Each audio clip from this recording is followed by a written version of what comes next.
All right, guys, if you've been following my channel for quite some time, you know I love my 7-wood. It's probably my favorite club in the bag. I've been saying that to you for quite some time. They didn't make the Stealth 2 in left-handed last year, which I was pretty devastated about. A lot of my following who are left-handed were also pretty devastated. They've listened to us this year, and they have released the new tailor-made QI10 in a lefty 7-wood, which is pretty awesome. Just for you, fella. Yeah. So we're here at the Kingdom, as you can tell. This is the process we'd go through. We're gonna build Mac's 7-wood today. Pretty unique setup, very personal. You can even see he's got a little nibble of lead out in the toe. I love it when players come to us with clubs like this because it means it's well used, well trusted. It's got the Oban Revenge in there. It's not your normal golf shaft. All I can see from the demo is, and whenever you see people looking at lengths, you go heads down, back to back. Look at that. So he's obviously started out the length of life with this as it would be. Now in this scenario, it's a little different to the tour. If this was tour, I would go and measure the loft and lie. I would get the exact on here. You can see with this one, they actually look pretty similar. And I'm giving that the eye test. I'm looking at the lie angle, I'm looking at the face angle, and they actually look pretty similar. But of course, the proof is going to be in how he hits it. So let's keep it simple. Let's keep it how we would on tour. He's hit one out there at 219. I'm going to just pass him that. I'm not too worried about it yet. We'll get into the tech with you guys in a minute. Same golf ball, 219, laid down. Okay, pretty similar golf shots. On a tour event, it would be exact. I mean, that's almost identical. I think it is identical on the carry, right? But on a tour situation, he said so many things there. The key on tour is to say less to the player and stay out clouding their mind. The key here is obviously to run you guys through the experience of getting into this golf club. But we start here, lie for lie. He's already said, I think I want to try it in different situations. We're going to do that. We've got 218 and 219, 4,300 spin, place 4,800 spin. That's in the window. 15.1 launch versus 12.9. Again, that's in the window. So almost, and I may be speeding this up a little bit here for the content, but I wouldn't really bother much more with this because it's as simple as we've got to find situations that you're comfortable with.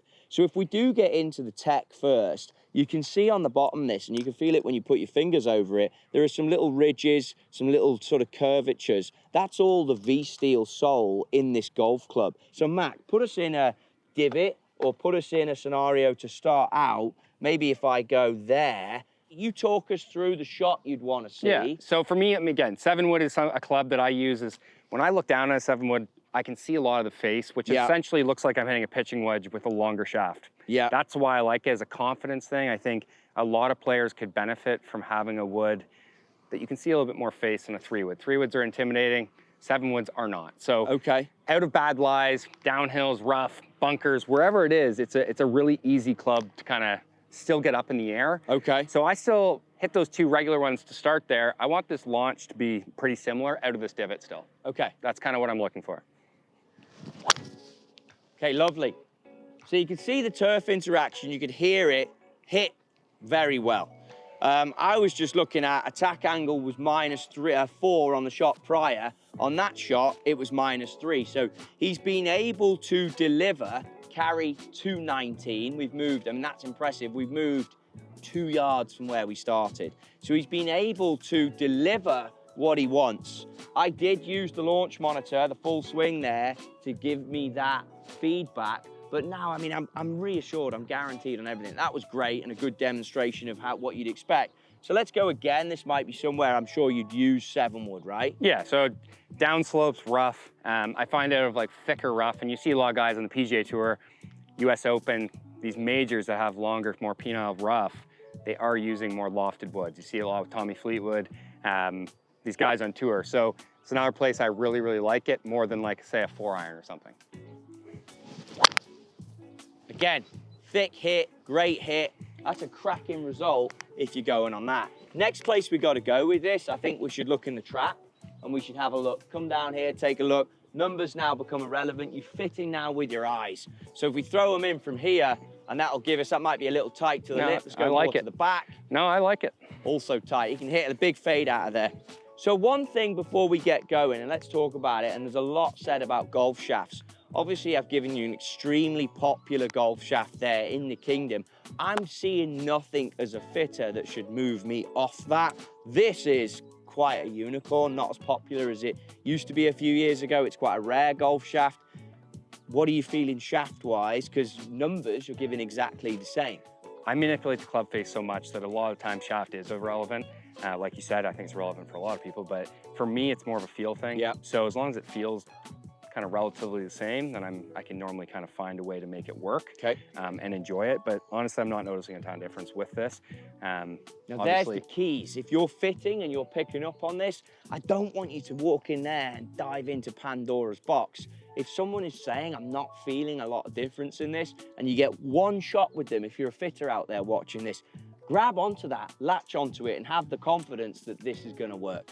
Right. So show us some moves out here, Mac, a little close to the lip. I mean, this will be impressive. Yeah, so this is in a rut here. Again, if you've been following my social medias, I've hit this club at some wild spots. I do like that I can control different flights with it. So I'm gonna have to hit a bit of kind of a fade out of here, I would say. I'm gonna almost have to hit it back in the stance a little bit and get it up quick. So this is really where Mac is unique. You guys follow this. I wouldn't take this shot on with a 7-wood, but this is who it appeals to. I mean, that is excellent. That really is excellent. That would not be something that normal golfers, and I'm including myself in that, would try. Right, but for me, like I said before, with that feel of it looking like a pitching wedge, to me, I just visualize this thing coming out like a sand wedge, honestly. Yeah. Make a normal swing. I don't feel like I need to manipulate. I probably do manipulate, but visually, it sets me up feeling like I don't need to. And for me, look, if we just read this, and that's what you've got to do. If you're a fitter, you've got to read the situation. Obviously, the start line is left, but you can see the pressure goes down into that toe more, which is his back toe. And then if I stand into this and recreate it, he just said he uses it like a pitching wedge. Well, let's draw, and we're going to get you guys in here to see this. Ball position would be, if that's the stance, you know, a normal 7-wood, you would probably expect to see more on this line here. So that would be the 7-wood I'd expect. But Mac's playing this all the way back there, which shows you how tough it is to fit a club like this, because it's so personal, it really is. And that would be my advice to anyone out there. I mean, in my opinion, we're just gonna duplicate this build straight out the gate. We're gonna get the build out from the Kingdom, get it how he wants it with the swing weight, which is the balance point, which hopefully will capture some of that so you can see it. And then I'll come back out, or we'll go on a golf course, which we might put on my channel, and recreate scenarios so that everyone can learn how you do this. One other last shot I'd like to just quickly do before is, I want to see if I can get like a little bit more out of it. So obviously my stock yardage is anywhere from like 225 in the air carry, normalized. I do like to sometimes turn it over a little bit and get it out to like 245 in the air. So just being able to do that with adding a little bit more speed, just to see. So we'll see. Yeah. We'll hit a shot there, which is a draw to get that. But the next thing we'll do is we might, now because he said that, build it a degree stronger. Yeah, exactly. You want to hit that one? Yeah, why not? I'm not letting you off the hook that easy. Now, give me a target, Troy. I mean, if you can cut this onto the street lamp, should be fairly easy. So towards the trees was where he's aiming, and then onto the street lamp behind the Kingdom.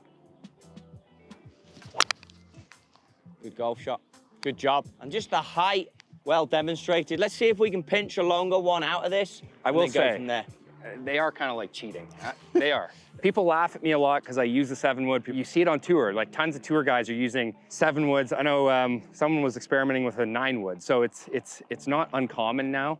I would highly suggest, if you get a chance, if you see one in your local golf shop, if you are getting fit, just ask to kind of test one, see what it feels like, because I'm telling you, it is the easiest club in the world to hit, and I have a feeling most people will really enjoy having it in the bag. All right, my goal of this one, Trottie, is like 240 in the air. I'm gonna kind of turn this one down a little bit and almost try to draw one.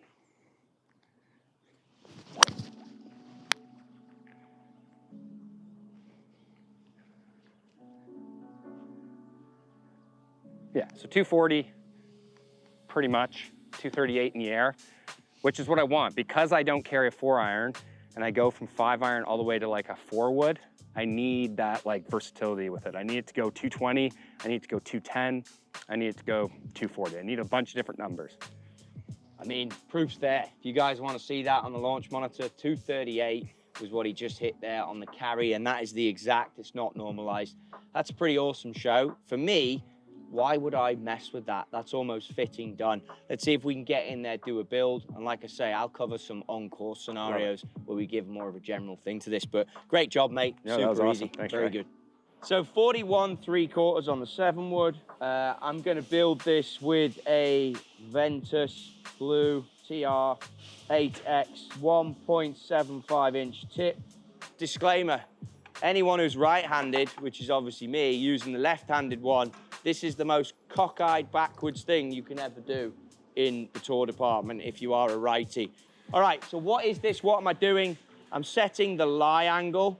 Again, if you noticed, I've just set that to 68, which would have been off 10 degrees because we're doing left-handed, right-handed. It messes with the right-hander's mojo like you wouldn't believe. It's called the Dela Cruz, and it measures everything that we had before. We've come straight from the kingdom to this. You have two options. You can either lower this or raise it up.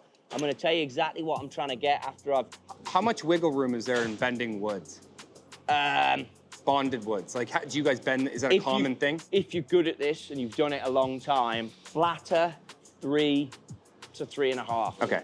If you heat it, you could go to 4.5. Upright, 2 degrees. Okay. I hate going more than 2. You wouldn't see many guys in upright wood, would you? On tour level? Not on tour. Yeah. And then we're talking about lie angle now, so how the club sits. More upright, the ball's gonna go, for me, more right. Yes. And then for face angle, you can move it. I move my forward about 3 degrees. Loft goes stronger. Okay. But yes, lie angle goes, obviously for me, being a dwarf, does go, you might have to figure that out. He's taller than he looks, though. Does go flatter. But I don't, obviously for a right-hander, I don't like missing left. Okay, 60-degree lie. And then if I put this against the top score line, I've got it coming out at around about 19 degrees. Now, I do have the benefit that he's just been out there and absolutely striped this. Again, check out that video, folks. And I do know that he put it within a couple of yards. So it's imperative when we build this club that we get the exact same numbers as the gamer. So straight out the gate, I can tell you that half a degree more up, but crucially, the loft is identical. Identical, which makes sense because we were hitting them pretty much the exact same numbers. And on the eye test, I've got to get better because I was out by half a degree. All right, so as we were trying this morning, the new 7-wood, super stoked getting this in the bag. They actually rushed this in the PGA Tour department, which is pretty cool. Made it up for me in a couple hours. I don't deserve that. Trottie's just gonna watch me hit some balls. He's not actually watching, he's checked out, he's over it. I don't really blame him, to be completely honest. And we're gonna do the initial test of this thing, see how she goes. Yeah, Trottie will just tell me if it's good or bad. He can just sit right there. Take a load off, Trot. I mean, it's just so good. Go get yourself a chance to try one of these. I would say it will go in most people's bag. By far my favorite club in the bag, and that probably won't change anytime soon. So I'm looking forward to kind of hitting this throughout the year. You'll probably see a ton of videos with it. Like, subscribe. Nah, that. Like, subscribe, and comment on this video if you liked it, and if you like Trottie. And be sure to check out Trottie's channel, because it's way cooler than mine.